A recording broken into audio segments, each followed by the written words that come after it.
Power star Pawan Kalyan నటించిన Harihara Veeramallu cinema July 24న release కానుంది. జూలై 3న సినిమా థియేట్రికల్ ట్రైలర్ రిలీజ్ చేస్తామని టీం అఫీషియల్ గా ప్రకటించింది. ఈ అప్డేట్ ఫ్యాన్స్ కి రిలీఫ్ ఇచ్చింది. కానీ ట్రైలర్ రిలీజ్ పై సినిమాకి రిలీజ్ వరకు బడ్జ్ నిలబడుతుందా అన్న టెన్షన్ కూడా ఉంది. సినిమా పోస్ట్ పోన్ అయిన తర్వాత మేకర్స్ పోస్ట్ ప్రొడక్షన్ పనులు పూర్తి చేసి ట్రైలర్ రిలీజ్ చేయడానికి సిద్ధమయ్యారు. ట్రైలర్ బాగుంటే సినిమాపై అంచనాలు మరింత పెరుగుతాయి. లేకపోతే మేకర్స్ ప్రమోషన్స్ వేగంగా చేసి సినిమాపై క్రేజ్ కొనసాగేలా చూసుకోవాలి. ఇంతకు ముందు చాలా సినిమాలు రిలీజ్ కి ముందే ట్రైలర్లు రిలీజ్ చేసిన సందర్భాలు ఉన్నాయి. కానీ కొన్ని సినిమాలకే ఆ బడ్జ్ కంటిన్యూ అయ్యింది. పవన్ కళ్యాణ్ హరిహర వీరమల్లులో యాక్షన్ లో కనిపించనున్నందున ట్రైలర్ లో బ్లాక్ బస్టర్ అవ్వడానికి కావాల్సిన ఎలిమెంట్స్ ఉన్నాయా లేదా చూడాలి. పవన్ కళ్యాణ్ ప్రమోషన్స్ లో పాల్గొనడం అనుమానంగా ఉంది. కాబట్టి హీరోయిన్, డైరెక్టర్, టెక్నీషియన్లు ప్రమోషన్స్ లో ఎక్కువగా కష్టపడాలి. ట్రైలర్ ఇంపాక్ట్ఫుల్ గా ఉంటే టీమ్ కి వెనక్కి తిరిగి చూసుకోవాల్సిన అవసరం ఉండదు. కానీ ఇది ట్రైలర్ రిలీజ్ అయిన తర్వాతే తెలుస్తుంది. క్రిష్ జాగర్లమూడి మొదట డైరెక్ట్ చేసిన ఈ సినిమా ప్రమోషన్స్ లో పాల్గొంటారో లేదో తెలియదు. మరొక డైరెక్టర్ జ్యోతి కృష్ణ ప్రమోషన్స్ బాధ్యతలు తీసుకోవాల్సి ఉంటుంది.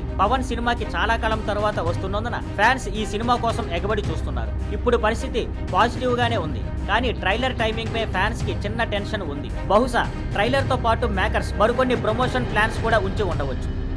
Thank you for watching. Please like, share and subscribe.